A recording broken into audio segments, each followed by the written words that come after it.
చంద్రబాబు నాయుడు గారు ప్రభుత్వం అధికారంలో ఉన్నప్పుడు నువ్వు అపోజిషన్లో ఉన్నట్టుగా నటించావు కదా చివరిలో. ఏ రోజైనా ఒక లెటర్ రాసావంటే ఇంత అవినీతి జరుగుతుందని మైకులో చెప్పడం తప్ప.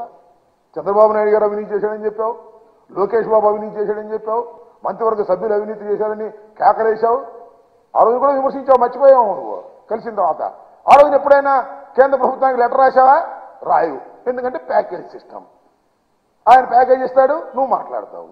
ఇవాళ కూడా నువ్వు ఆయన ప్యాకేజ్ ఇస్తేనో ఆయన ఏదో ఇస్తేనో జగన్మోహన్ రెడ్డి గారి ప్రభుత్వం మీద సిబిఐ ఎంక్వైరీ చేయాలని లెటర్ రాసేటట్టి స్థాయికి దిగజారిపోయినటువంటి పరిస్థితిలో ఉన్నావనే విషయాన్ని ఈ సందర్భంగా నేను చెప్పదలుచుకున్నాను. మరొక విషయాన్ని చాలా స్పష్టంగా మరొకసారి రీట్రేట్ చేస్తున్నాను.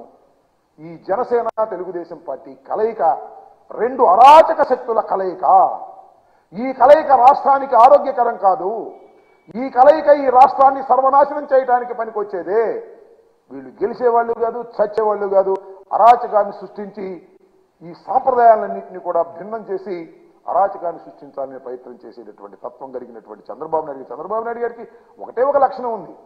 అధికారంలో ఉంటే అందరూ ప్రశాంతంగా ఉండాలి, పోలీసు వ్యవస్థ మంచిదని చెప్పాలి. అధికారం పోయిందంటే తగాదాలు సృష్టించాలి, గొడవలు సృష్టించాలి, పోలీసుల మీద ఎగబడాలి. ఇది చంద్రబాబు నాయుడు గారి నైజం. ఇది నేను చెప్పిన మాట కాదు, ఆయన తోడెల్లుడే పుస్తకంలో రాసినటువంటి సత్యాలు. మన ఎన్టీ రామారావు గారు కూడా అనేక సందర్భాల్లో పాపం ఆయన్ని దించేసిన తర్వాత చెప్పినటువంటి సందర్భాలు కూడా ఉన్నాయి. అవన్నీ చూసుకోమని మనవి చేస్తున్నా.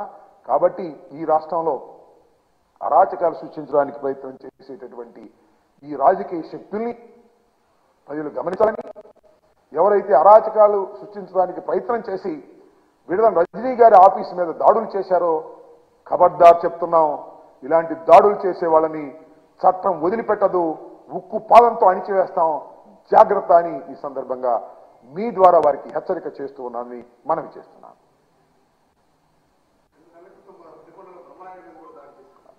మొన్న కూడా బ్రహ్మనాయుడు గారి మీద దాడి చేసినటువంటి సంఘటన మీరు చూశారు. ఎక్కడైనా దాడి చేయటమే, దాడి చేసి అరాచకాన్ని సృష్టించాలి అనేటువంటి ఆలోచనతో వాళ్ళ మైండ్ సెట్ ఉంది. నేను మీకు చెప్తున్నా కదా, నేను ఖమ్మం బంధువుల మ్యారేజ్కి వెళ్తే అక్కడ నా మీదకి వచ్చారు పనికి మాలినోళ్ళు. అందరూ ఒకే సామాజిక వర్గం. చిత్రమైన విషయం. ఇలా నేను ఆ రోజునే చెప్పా, ఒక ఉగ్రవాద సంస్థలాగా మారుతుంది. ఎందుకంటే ఆ ఉగ్రవాద సంస్థ ఏమనుకునేవాళ్ళు చాలా మంది పూర్వం తుపాకీ గొట్టం ద్వారా రాజ్యాంగం రావాలనుకునేవాళ్ళు.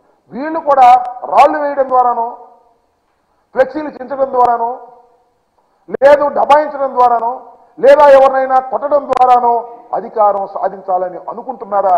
అది మీకు పొరపాటు అని ఈ సందర్భంగా నేను మనవి చేస్తున్నాను. ఇలాంటి అరాచక శక్తుల్ని